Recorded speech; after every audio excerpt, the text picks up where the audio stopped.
Ya en la recta final de este sábado intenso, ya se acaba. tenemos este año el premio de Letras del Mediterráneo que da la Diputación de Castellón ha sido para Andreu Martín por su novela Dinero para los muertos.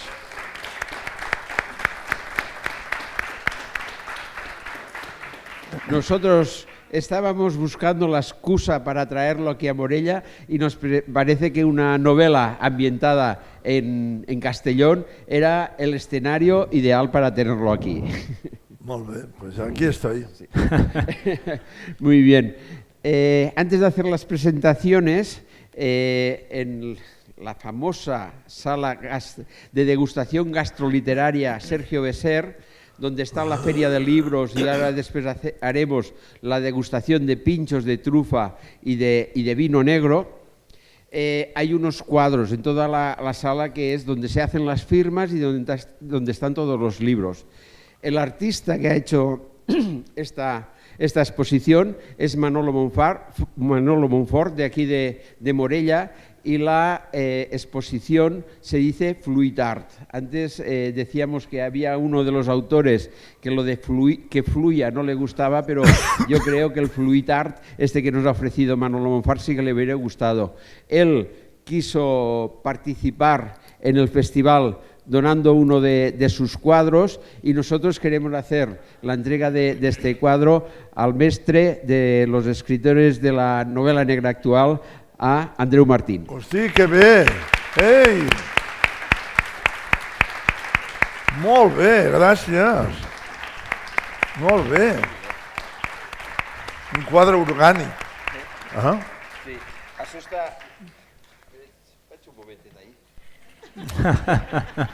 Bueno, la verdad es que tenemos un artista a Morella, se hace con técnicas utilizando materiales un poquito raros para esto, hace una base y después a base de disolventes y de todo crea todas estas texturas, y cada cuadro es única. Así lo tiene Andreu Martín en su casa, y que recuerde a Morella cada vez que lo vea. Molt bé, moltes gràcies. Ei! Ja ha valgut la pena venir a Morella. Molt bé. Molt bé, mira, posaré aquí que ho vegi tothom.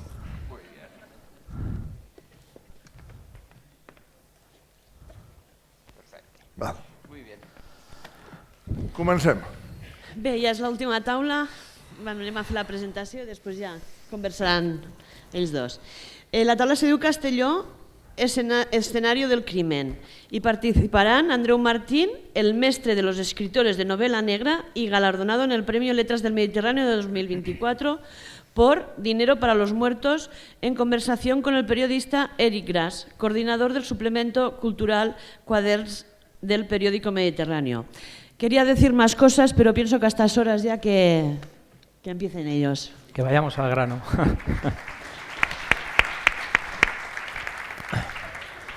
Bueno, pues muchísimas gracias a la organización del Morella Negra por contar, en este caso conmigo, un año más para formar parte de esta familia, y por darme la oportunidad de poder entablar conversación con, efectivamente, el maestro de la novela negra. Yo creo que estará harto ya de que le digan, a lo mejor, que es el maestro de la novela negra en España, pero bueno, al César lo que es del César.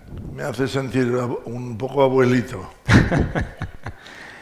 Pero bueno, y efectivamente, este año pasado, el 2024, le concedieron el Premio Letras del Mediterráneo, que otorga la Diputación, por esta novela, Dinero para los muertos, que tiene como escenario del crimen Castelló, ¿no? De ahí esta charla, de ahí este encuentro, y ahondaremos, ¿no?, un poco sobre el porqué Castellón, cómo fue un poco el hecho de ambientar la novela en Castelló, pero antes quisiera contar a modo de anécdota un poco cómo fue el encuentro, ¿no?, con Andreu Martín. Yo estaba trabajando en el periódico tranquilamente y de repente me llaman al teléfono y me dicen que Andreu Martín está en la puerta del periódico. Y digo, ¿pero cómo que Andreu Martín en la puerta del periódico? Y dice, sí. Y digo, bueno, y fui y efectivamente estaba Andreu Martín en la puerta del periódico, cosa que yo no me podía creer, porque digo, bueno, ¿este hombre qué hace aquí? Y este hombre lo que quería era, pues, ya que iba a ambientar una novela que estaba en el periódico Mediterráneo, pues quería estar físicamente en el periódico Mediterráneo, quería conocer los espacios, quería conocer las distancias, quería conocer dónde estaba la sala de fotógrafos, dónde estaba la máquina donde antiguamente estaban los teletipos, lo quería saber absolutamente todo, quería empaparse de la atmósfera del periódico para luego él hacerla, ¿no? Transcribirla, impregnar la novela de todas esas vivencias. Y bueno, y fruto de eso mantuvimos como una especie de correspondencia. Él me iba pidiendo bueno, que le suministrara material para enriquecer todavía más la novela. Y bueno, la verdad, agradecido y un honor poder formar parte de todo ello. Hasta aquí la anécdota y muchas gracias. Quisiera empezar hablando obviamente de la novela, porque sí que es cierto que el origen de Dinero para los Muertos está en una novela anterior que dejaste aparcada, ¿no? Entonces, ¿cómo fue ese reencuentro con esa historia tantos años después y cómo se dio la oportunidad de, obviamente, incluir a Castelló en la novela? Es verdad, la novela nació aún en el siglo XX, a finales de 1990 y algo, en 1999 sería, porque ya estábamos en el paso de la peseta al euro. Y es una novela, una de mis varias, no sé si muchas, pero varias novelas fallidas de entrada. Yo la empecé a escribir, estaba muy entusiasmado, me documenté mucho para esa novela, yendo en aquella época a la Vanguardia, a las oficinas de la Vanguardia. Allí me ayudaron mucho, todavía no había la Vanguardia digital y por tanto fui a los almacenes, al archivo, donde había un tal Salmurri, donde me demostró su habilidad para encontrar noticias en medio de un mare magnum que yo no me aclaraba. Fue la primera vez que visité la Policía Científica, la Policía Nacional Científica. Los despachos estaban cerca de la Plaza Gala Placidia de Barcelona, y allí visité por primera vez, allí vi cómo se hacía un retrato robot. El retrato robot es muy importante en mi novela, y en fin, allí me documenté mucho. A pesar de lo cual, cuando la novela estaba estructurada en un 80%, ya vi claro que aquello no se desinflaba. Estaba muy bien, me gustaba mucho todo el argumento, todo. Mira, a mí me gusta contar que un escritor más vale que tenga una buena historia que contar.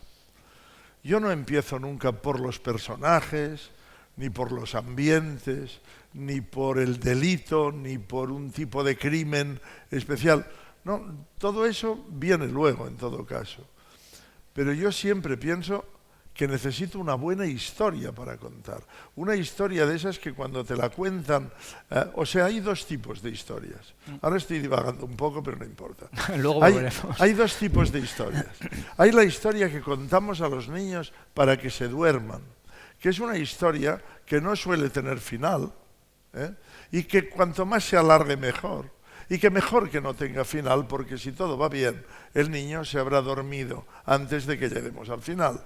Y si llegamos al final y no se ha dormido, mal asunto, no ha servido la historia.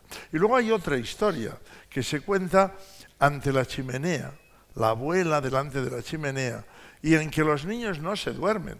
Al contrario, lo que están es muy despiertos, con los ojos como platos y diciendo ¿y qué pasó entonces? ¿Y qué pasó entonces? Yo aspiro a explicar historias como la que se cuenta delante del hogar, nunca la historia para que los niños se duerman. Por tanto, necesito un buen final y, en definitiva, una buena historia. Yo sabía que tenía una buena historia en lo que durante muchos años se tituló Butrón.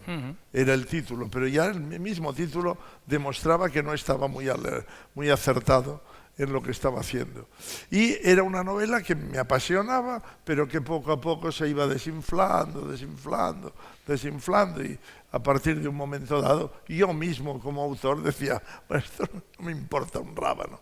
Y poco a poco, y se quedó en un cajón, ya te digo, a finales del siglo XX, en el 1998-99, que la escribí. Y se quedó ahí. Pero siempre la he tenido presente, porque sí que tenía una historia que de entrada tenía nervio. ¿Y qué pasaba con esa historia que luego perdía nervio? Nunca me lo explicaba. Recientemente, a principios de este año, el año pasado, hablando con mi querido amigo y confidente Pere Cervantes, que es policía, escritor de novela negra y además policía de Castellón, él me dijo que en Castellón era un sitio donde nunca pasaba nada, que él era policía de un sitio donde nunca pasaba nada de novela negra. Y no sé por qué extraño milagro, por qué extraña historia, yo asocié, quizá porque estaba hablando con él de ideas que se han quedado en el cajón, por lo que fuera, no recuerdo, pero de repente se me encendió la lucecita. Hizo clic. De decir, ¿y si recuperara el Butrón? Porque el Butrón estaba ambientado en una Barcelona donde pasaban muchas cosas en aquel momento. Y se me ocurrió, ¿y si lo ambiento en un sitio donde nunca pasa nada? Y eso fue lo que me animó a ambientarlo en Castellón. Eso y el hecho de que el mismo Pere Cervantes, que había ganado el premio de Letras del Mediterráneo, me dijera que existe un premio Letras del Mediterráneo para novelas que se ambientan en Castellón. De manera que empecé a trabajar en el tema. Y bueno, y entonces salió la novela y punto final, y ya no me enrollo más, pero con una particularidad. En la novela, yo siempre pienso en los finales de mis novelas. En la novela hay una escena que si la has leído ya sabrás de cuál te hablo. Resumámosla con el adjetivo piojosa. Momento en que un personaje puede llamar piojosa a otro personaje. Esa escena para mí es la escena cumbre, la que de repente da todo sentido a toda la historia que yo estaba contando. Y es muy curioso porque cuando yo lo juzgo me doy cuenta de que es una escena que podría haber pasado en Castellón, pero también en Barcelona o en Nueva York o en Buenos Aires. Es una escena que dices, bueno, ¿y esto por qué esto tiene que pasar precisamente en Castellón? Bueno, no lo sé, pero ese apoteosis final, con alfombra roja, bailarinas, confeti y con toda la orquesta en plan brillante, ese apareció porque yo lo ambienté en Castellón. Y en cambio no había aparecido para nada ese final brillante, que a mí me gusta mucho, como se puede notar, nunca había aparecido cuando estaba ambientado en Barcelona. Eso a lo mejor indica que, bueno, obviamente en las novelas de Andreu Martín, Barcelona siempre está presente, es un personaje vital, ¿no?, de toda tu trayectoria literaria, pero que el hecho de quizá salir de Barcelona, de esa Barcelona que tan bien conoces, te permita precisamente abordar otras historias que no sé si se te han quedado también por el camino, de las que hayas podido renunciar o no, de las que hayas a lo mejor iniciado pero que tampoco hayas logrado darle la forma que tú querías. Pues precisamente eso, ¿no? El hecho de coger y salir de esa Barcelona, en este caso ambientar a Castellón, que te haya funcionado, Sí, y eso me ha funcionado también cuando ambiento las novelas en otro tiempo. A lo mejor en Barcelona, pero en los años 20 o en el año 17, como La cuarta chica por la izquierda, o en esa época de la Barcelona de las pistolas, del Cabaret Pompeya. Me doy cuenta de que ese apartarme de la cotidianidad, de lo que es el día a día, o de lo que yo he vivido a lo largo de mi vida, me ayuda también a recrear historias con más libertad, con menos corsés. con otros corsés en todo caso. Bueno, obviamente no vamos a desvelar parte de la trama o mucha parte de la trama porque si no, no tiene sentido No, que luego no lo la vamos gente a hacer, no. lea la novela, pero sí que es cierto que en la novela el periodismo y lo que es la policía, ambos están muy unidos, ¿no? Entonces, yo quería preguntarte precisamente por esa relación que no sé si desde tu punto de vista y desde tu trayectoria de bagaje crees que el periodismo actual de sucesos ha perdido, en inglés dicen flow, ¿no? Que es como el gancho precisamente con la policía, ¿no? Esa relación de colegueo para poder sacar historias, historias curiosas y profundas. Bueno, todavía existe el periodismo que profundiza, que investiga, que descubre, todavía existe, ¿no? Pero ya en la época en que yo empezaba a escribir el Butrón, que luego se ha convertido en Dinero para los Muertos, ya entonces los periodistas con los que hablaba se lamentaban del exceso de la influencia de las notas de prensa en el trabajo periodístico. Ellos decían, ellos añoraban un poco ese tipo de trabajo periodístico como el que yo muestro en la novela, que es el contacto directo con el que genera la noticia, y lamentaban que ya entonces, quiero decir, todo depende de lo que envía el departamento de prensa de la policía, dice lo que ha pasado es esto y esto es lo que hay. Afortunadamente no se ha matado del todo el periodismo de investigación, diríamos, pero en aquel momento ya se lamentaba. Ahora bien, esa relación entre el periodista y el policía, en que los dos se ayudan mutuamente, aunque sea de manera tácita. El policía le va a contar al periodista lo que le conviene contar para que el periodista diga lo que le conviene a él que se diga. Pero también el periodista tratará de sonsacar al policía para poder lucirse. Esa relación, que es un poquito la relación que la policía tiene con los confidentes. Porque la relación que tiene la policía con los confidentes no es que la policía sea un ente y los confidentes le lleven noticias.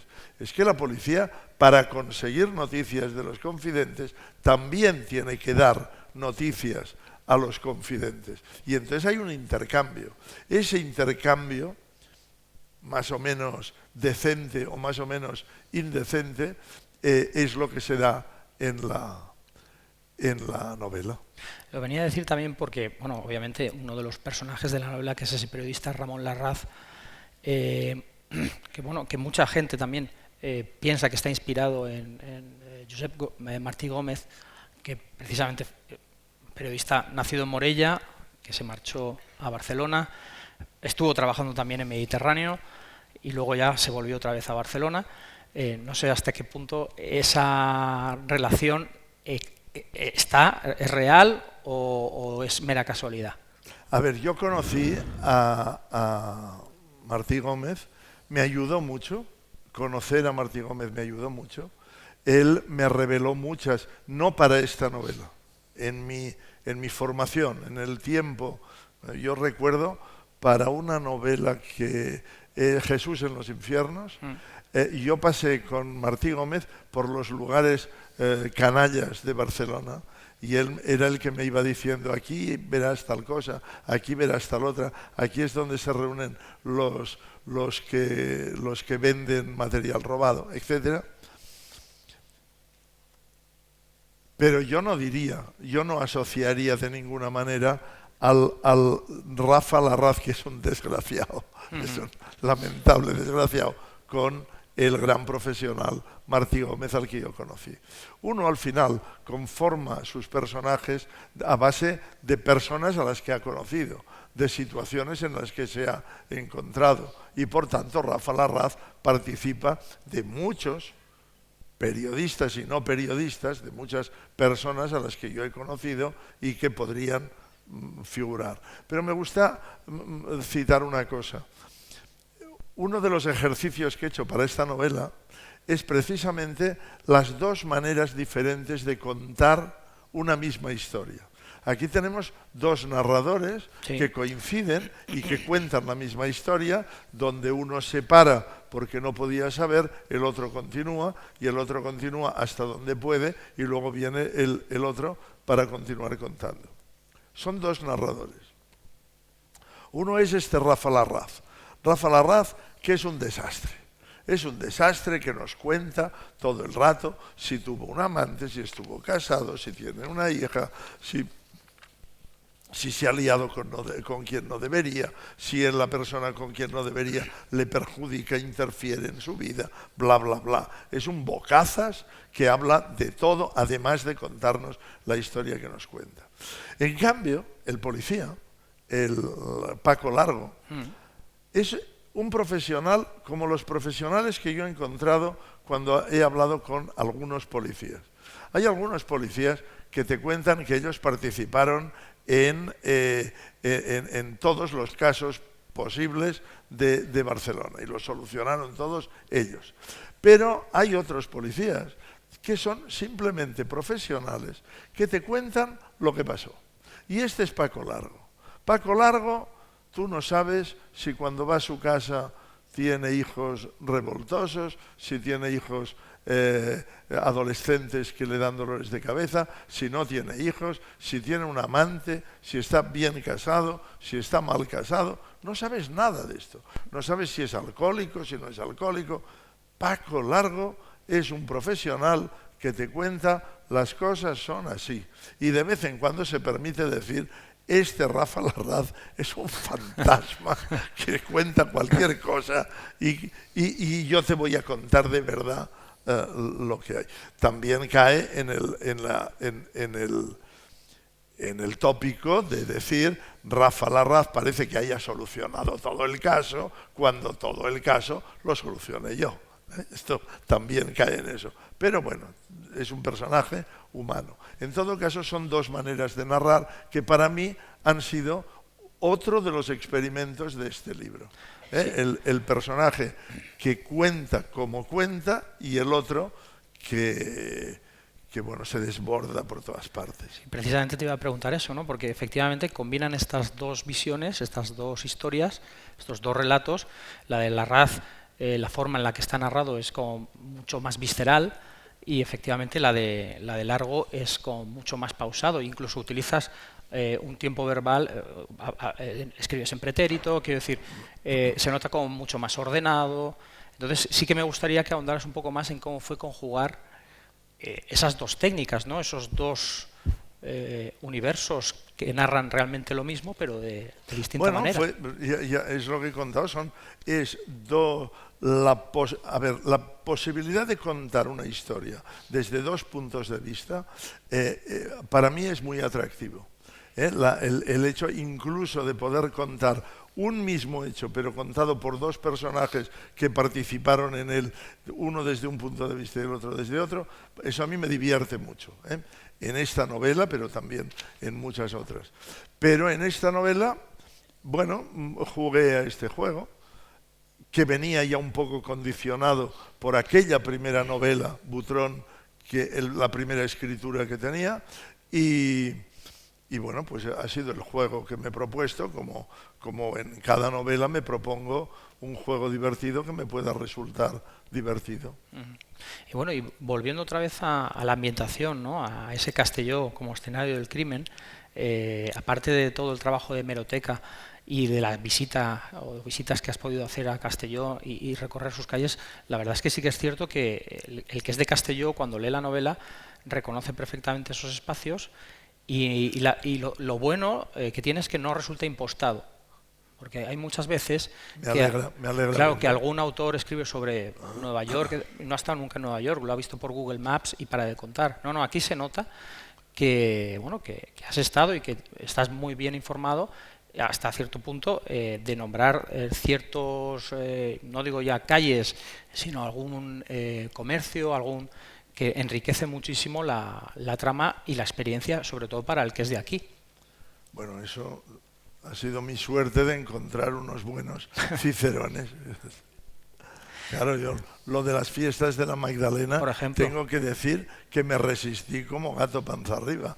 Yo no sabía ni que existían las fiestas de la Magdalena.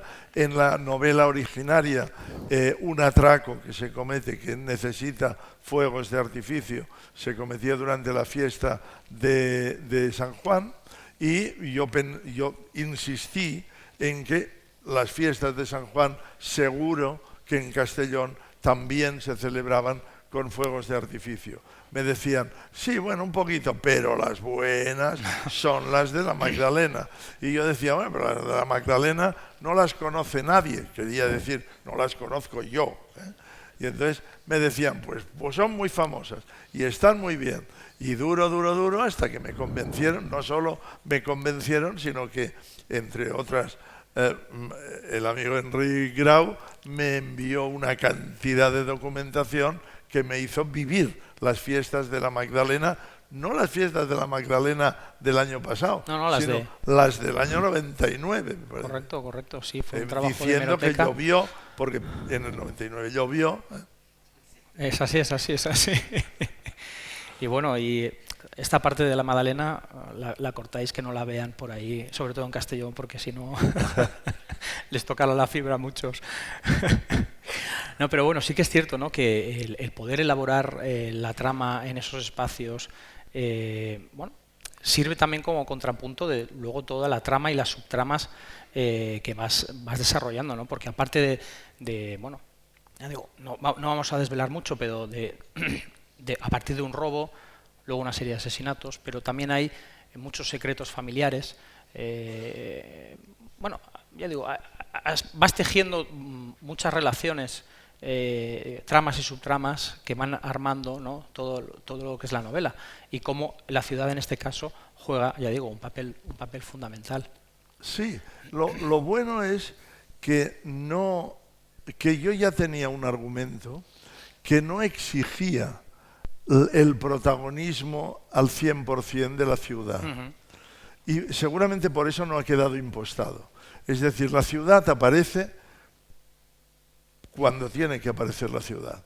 Las calles, la forma de las casas, la situación de un rascacielos concreto en un lugar concreto, todo eso aparece porque lo exige la historia. Y a mí es así como me gusta trabajar. Igual que los personajes no los creo antes de tener la historia, no permito que los personajes me inventen ellos la historia, porque entonces yo no tendría ningún control. Al contrario, yo primero tengo la historia, luego, a partir de saber qué historia voy a contar, busco las localizaciones y busco a los personajes, igual como un director de cine primero tiene el guión de la película y a partir del guión es cuando va a buscar dónde lo va a rodar, las localizaciones, esta escena la rodaré aquí, la rodaré allá, o esta película la rodaremos en tal ciudad porque es la que más me apoya el relato. Y también el director es el que busca a los actores. Y si tienes un protagonista que de momento solo sabes que se llama Rafa Larraz, bueno, veamos qué hace, para qué necesito a este actor, qué peripecias tiene que vivir, y a partir de aquí decidiré si elijo a Brad Pitt o elijo a Woody Allen, ¿no? Claro, es decir, vamos a ver qué actor me servirá mejor para un personaje. De la misma forma yo trabajo con los personajes y con las localizaciones. Entonces yo ya tenía las localizaciones que necesitaba y cuando yo fui a Castellón fui a buscar algo que apoyara mi relato. No fui a ver paisaje y a reflejar lo primero que me venía a la cabeza. Lo que pasa es que el relato que tenía era suficientemente rico como para abordar desde la estación de tren antigua, que es la que recreamos, hasta las casetas aquellas, las torres, ¿cómo se llama? bueno, sí, una especie de chalet que hay, un barrio de chalets que hay junto a lo que era la antigua vía de tren. Ah, sí, sí. Bueno, ¿cómo se llama? Massets, sí. Los Massets. Sí, sí. De hecho, mira, mi madre nació en un Masset de esos de detrás de la estación. Claro. Sí, sí, sí. Es así, es así. No, y efectivamente, ¿no? Citas el Raval de San Roque con esas bueno, edificaciones, esas casas de 2-3 alturas, de 4 metros de ancho, Sí, sí, que sí. es para, bueno... Insólitas, por sí, otra sí. parte. Aquella profundidad de casa que hacía que convertía las viviendas en una especie de túnel, ¿no? Ujú. Bueno, todavía, Pablo en pasado, pero todavía existe. Sí, no, existen muchas. Entonces, bueno, a raíz de esto que me contabas de los personajes y cómo tú, una vez ya tienes ideada lo que es la historia y acudes en busca, o sea, tú buscas ya a los personajes, los protagonistas que apoyen tu relato, me ha venido a la mente una vez Jaume Cabré me decía que a él se le aparecen los personajes, o sea, que de repente está escribiendo y además lo escenificaba, ¿no? Y de repente se me aparecía aquí en un hombro un personaje. No sé si esto en alguna ocasión te ha llegado a pasar, es decir, que te aparezca un personaje sin saber muy bien cómo. Mira, yo con Jaume Cabré he aprendido mucho porque durante un par de años trabajamos juntos en los guiones de una serie de televisión de TV3 y yo aprendí mucho de él, pero nunca nos pusimos de acuerdo respecto a su sistema de escribir y a mi sistema de escribir. Cuando nos encontramos, nuestro tema de conversación, igual que mi tema de conversación con Joan Marcé, cuando lo fui conociendo, era que tanto Jaume Cabré como Juan Marcé decían que improvisaban continuamente y yo les decía no solo que no entendía que pudieran improvisar, sino que no me creía que ninguno de los dos improvisara.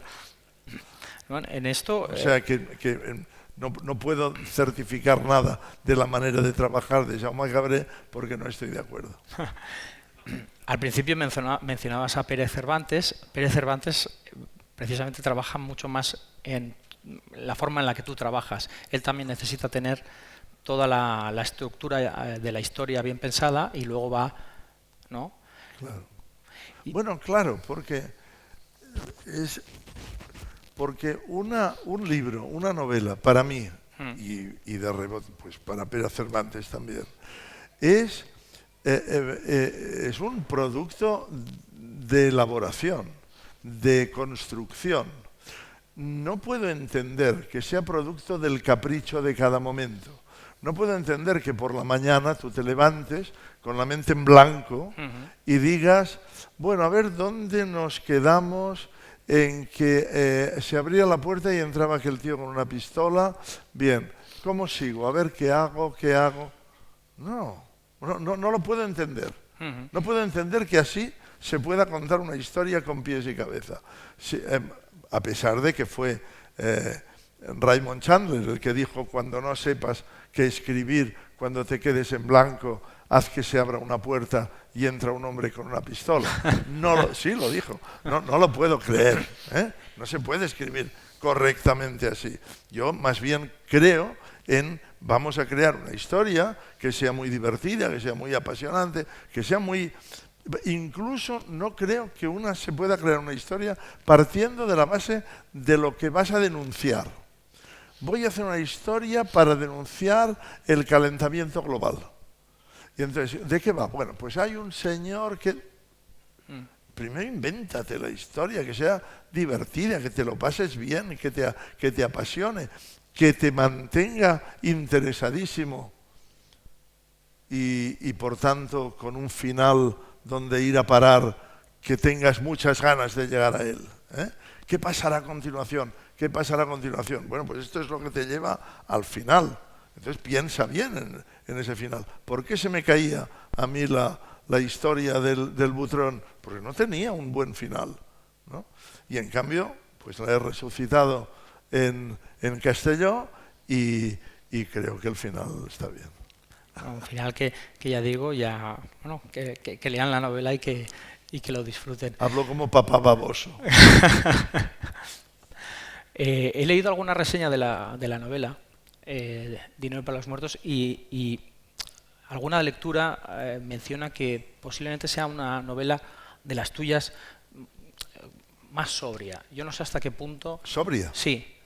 ¿Estarías de acuerdo o no? Con aquella muchacha diciendo piojosa. Pues puede ser, no sé. Esto sí que es criterio del yo creo que depende de lo que se entienda por sobria. Si sobria quiere decir seria y bien construida, pues me alegro que lo diga. Si sobria quiere decir seria y aburrida, no. No, hombre, eso no lo creo. Y bueno, obviamente la trayectoria... Perdona, incluso yo me atrevería a decir que más que sobria es un poquito borracha.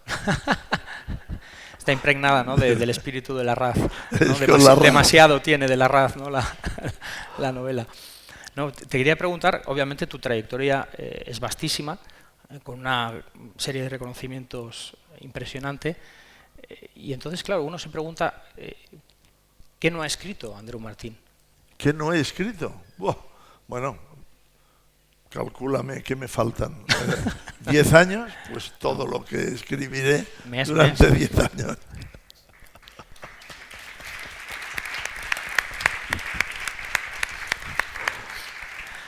Y entonces, reformulamos la pregunta. ¿Sobre qué no ha escrito Andreu Martín? No, hombre, sobre muchísimas cosas. Sobre muchísimas cosas, no sé. Porque sobre muchísimas cosas mi ignorancia es absoluta.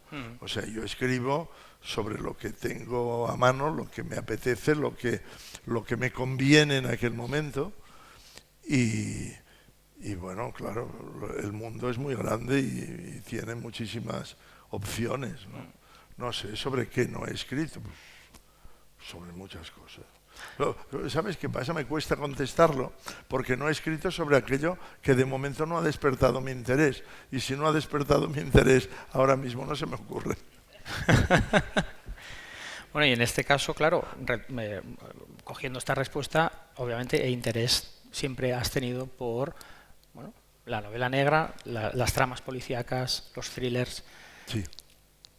¿Qué hallas en esas historias que realmente, digamos, que ilumina ese interior para luego dedicar tus horas y tu trabajo a crear nuevas historias a partir de ellas? Mira, esta es una pregunta que me hice hace muchos años, que he contestado muchas veces y por tanto no tengo una respuesta, diríamos, espontánea de ahora, sino que es como la respuesta forma parte de lo que yo he deducido construyéndolo. Quiero decir que será una respuesta un poquito más rutinaria, pero yo diría que lo que me interesa de la novela negra es precisamente todos los componentes que yo veo en la novela negra.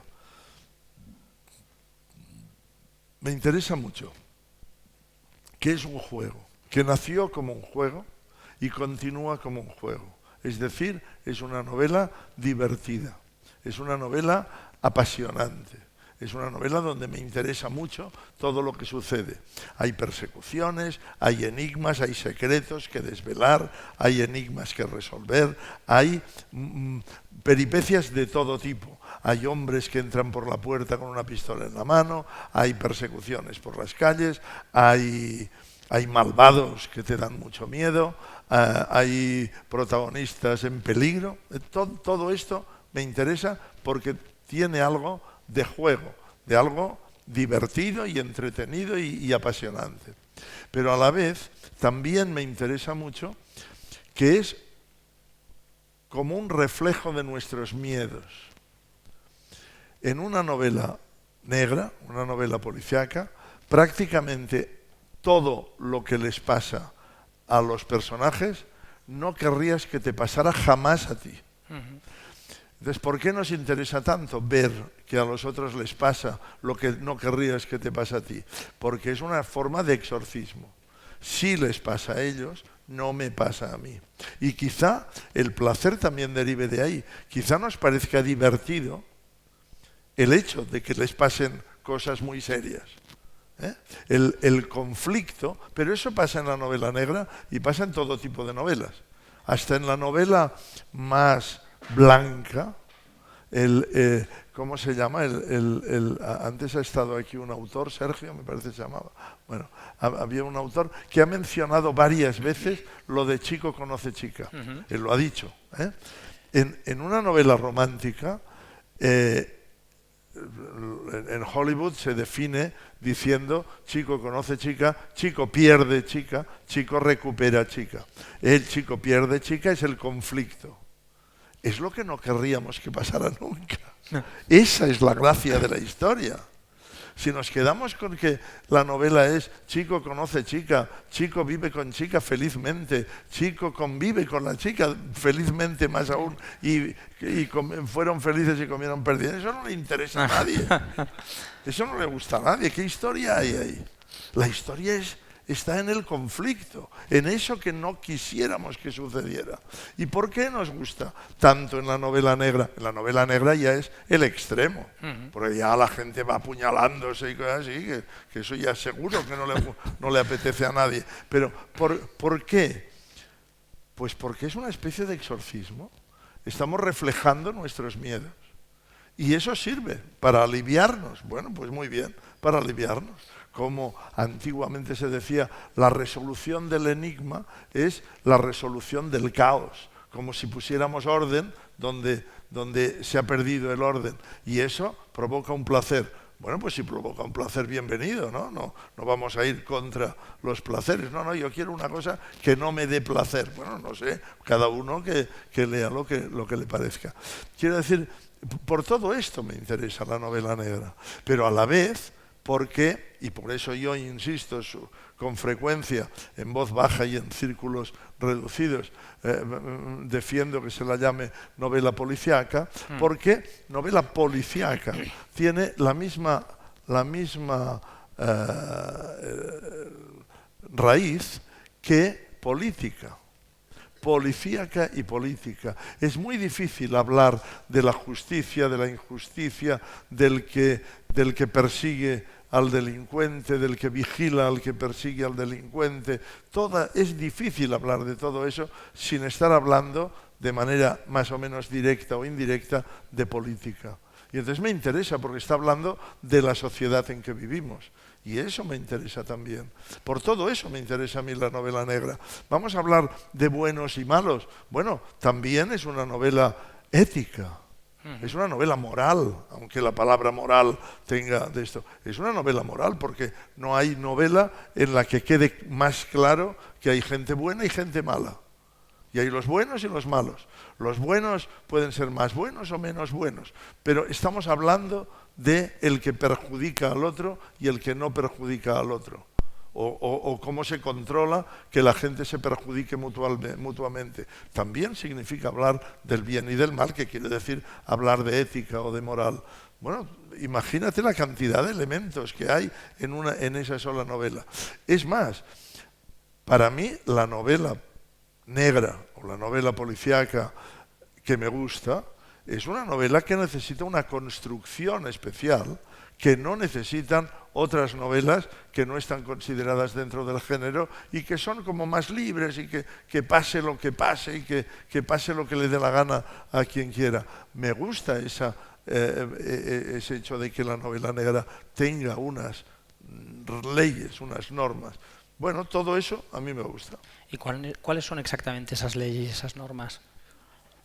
Bueno, no, me estoy refiriendo a formas de construcción, a formas de construcción que tienen que ver, pues yo no sé, bueno, desde lo que decía Chesterton de que una novela sin muertos es una novela sin vida, o también decía él que para matar a un personaje primero tienes que haberle dado vida.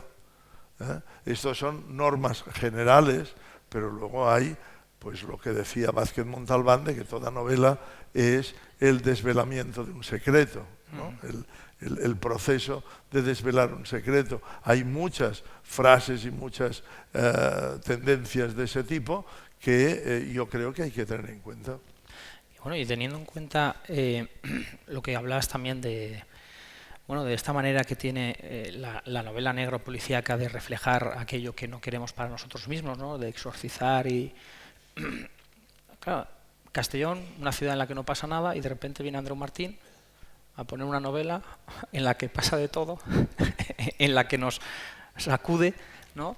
Y en la cual empezamos quizá a decir, oye, que esto en Castellón realmente, bueno, en Castellón y obviamente en muchas otras zonas, sí que existen todos estos peligros, sí que existen todos estos delitos, estos miedos, están presentes, son palpables.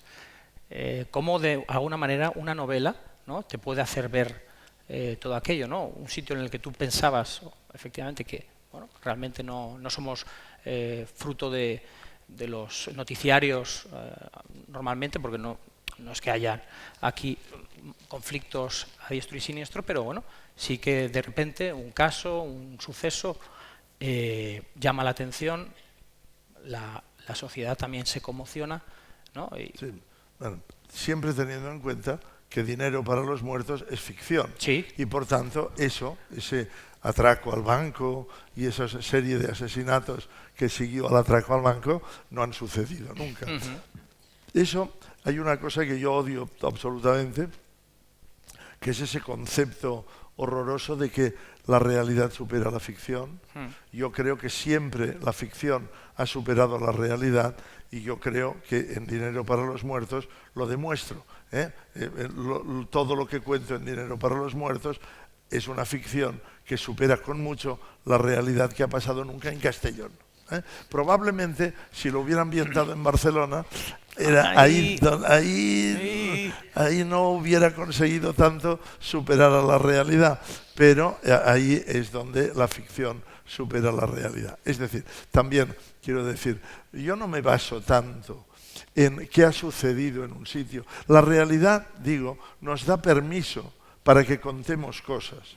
Hay cosas que a lo mejor no han salido nunca en una novela, lo dudo mucho, pero podríamos decir, hay cosas que no han salido, pero luego cuando lo leemos en el periódico decimos, anda, mira, por ejemplo, cuando yo empecé a escribir novela negra, era absurdo hablar de crimen organizado. Es más, yo hablaba con la policía o con jueces o con periodistas y decían, en España no existe el crimen organizado. Te lo decían en serio, convencidos. Decían, vivimos en un país tan desorganizado que no puede tener organizado ni el crimen. Te lo decían en serio. Hasta que aquel señor se subió a una azotea frente a la cárcel Modelo de Barcelona y con un fusil con telémetro mató a un gángster que se llamaba Bacarizzi.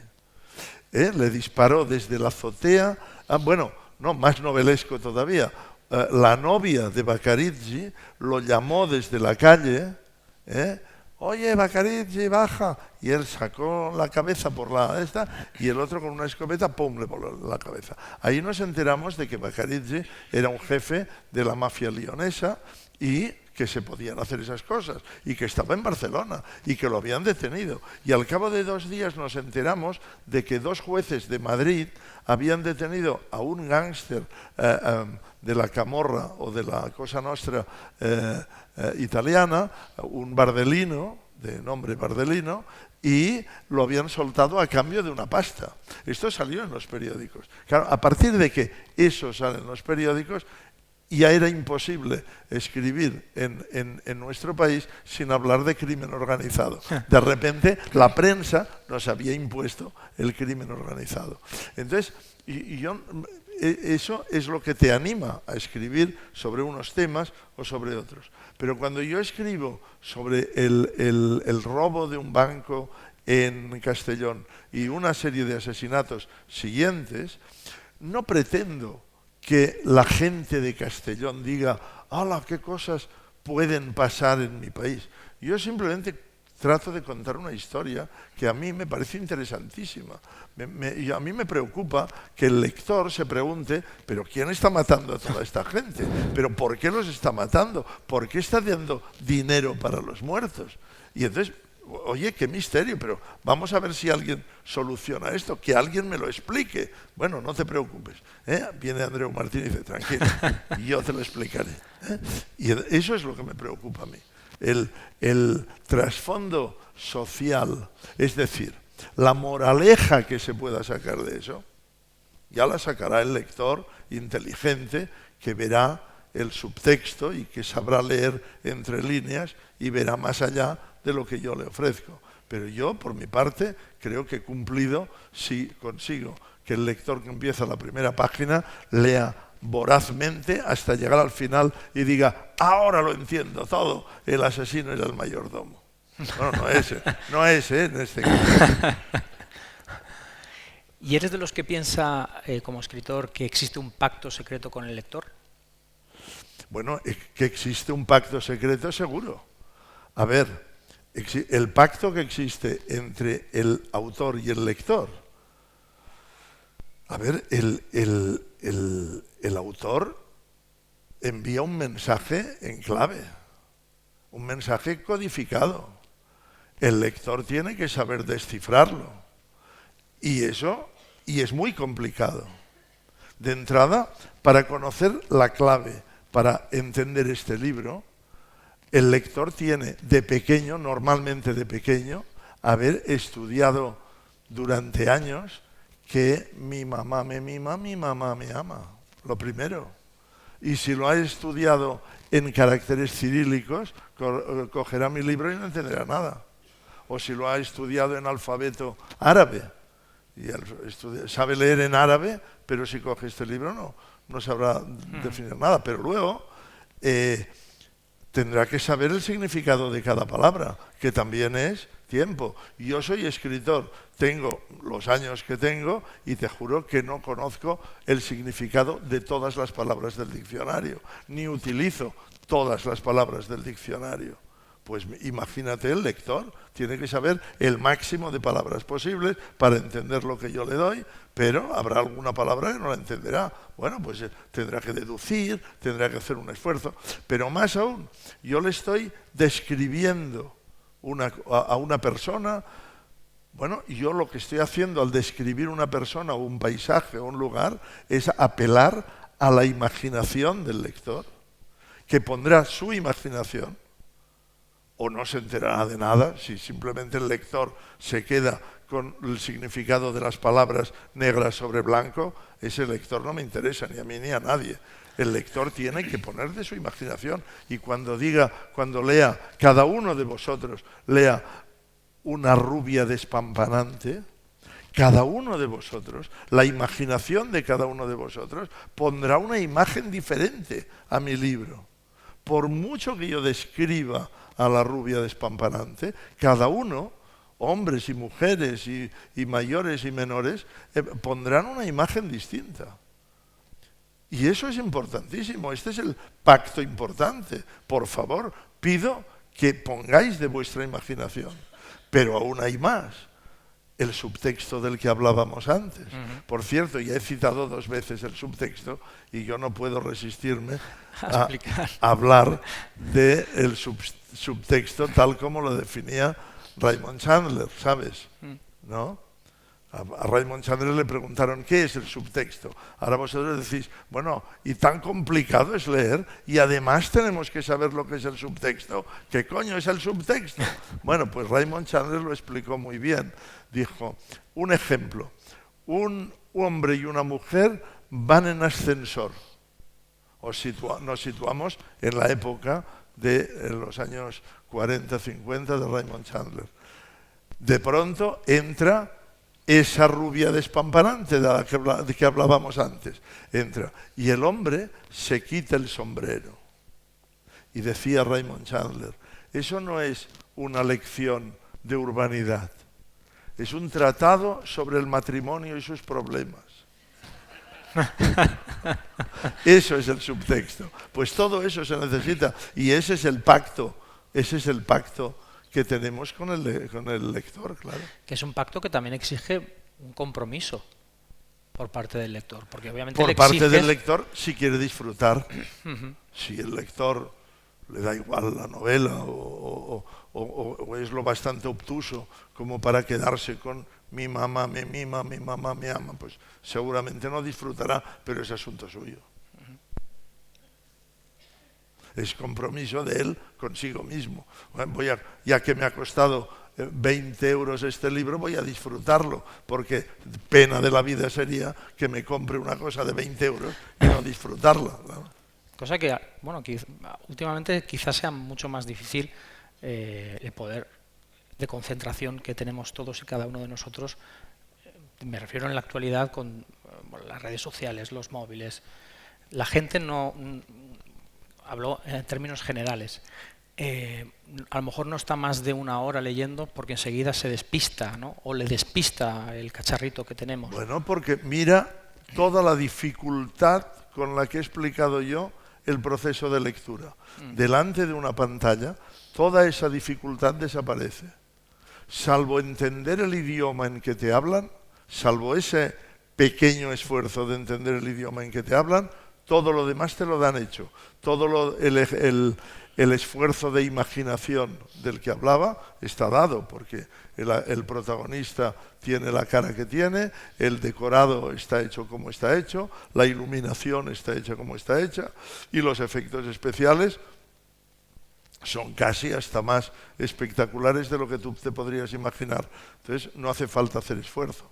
Todos hemos oído aquello de que cuando yo vuelvo del trabajo a última hora del día, estoy muy cansado, me duele la cabeza y no estoy para leer un libro. Me prefiero ponerme delante de la tele y ver cualquier cosa, que esto es lo más horroroso. Así fuera delante de la tele para ver algo magnífico, pero ver cualquier cosa de la tele. Bueno, pero esta es la guerra perdida que tenemos. Bueno, pero sin embargo sí que hay estudios que demuestran que si se lee antes de dormir, se duerme mejor. Bueno, pues qué bien. Qué buen eslogan. Qué buen eslogan. Deja la melatonina.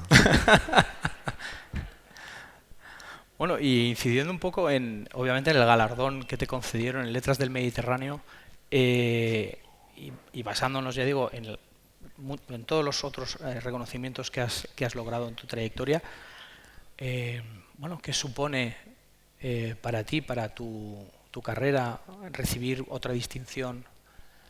Bueno, es un paso más. Es un paso más. Cuando hablábamos antes de todo lo que me queda por escribir en los años que me quedan de vida, pues, a ver, el que es escritor, digo, no es periodista que escribe novelas, ni es abogado que escribe novelas, ni es profesor de instituto que escribe novelas, sino que es escritor. Como yo he sido toda la vida, pues yo necesito incentivos y necesito empujoncitos y necesito a la vía, a la mala, bim bom ba, porque es muy difícil.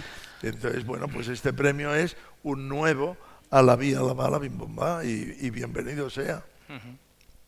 Y bueno, con ese a la bim, a la mala, bim bom bam, también me interesaría saber en todo lo que es tu proceso, del cual has hablado ya bastante, ¿no? De tus estructuras, tu manera de entender la escritura. Sí que quisiera incidir en lo que entiendes por escritor. Ahora has dicho que un escritor es un escritor, no un profesor de instituto que se dedica a escribir también una novela.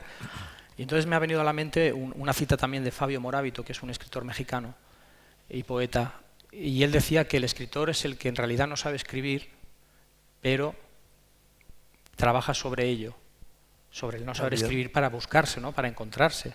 Esto es una buena definición. Es una buena definición porque yo lo noto esto cuando alguien me dice, oye, tú que eres escritor, escribe aquí una nota para decir que volveremos a las 5 de la tarde. Y yo voy a ponerme y no sé qué escribir. O cuando me dicen de escribir un escrito oficial para la Seguridad Social. Oye, mira, hay que escribir una carta a la Seguridad Social. Ni idea, no tengo ni idea de cómo escribirlo. Por tanto, quizá la definición de este autor mexicano sea muy correcta. Pues nada, Andreu, muchísimas gracias. Pues muchas gracias a ti. Y muchísimas gracias a todos. Y nada, y os emplazamos ahora a la firma de libros, la degustación y demás. Y ahora Jorge nos dirá. Muchas gracias a todos.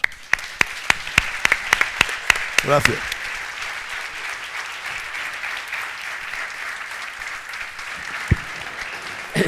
Me ha hecho quedar muy bien.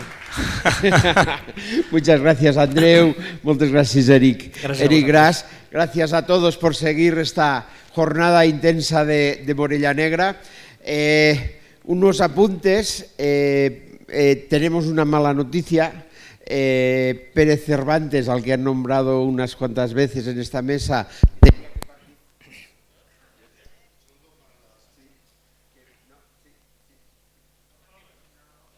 ¡Qué suspense! Bueno, lo tendré que hacer de viva voz. Me he acordado porque iba a decir que Pérez Cervantes nos ha llamado esta mañana y nos ha dicho que mañana no podrá estar con nosotros porque, bueno, está la garganta, tiene fiebre, nos ha mandado un audio que así no podía... ¿Ya?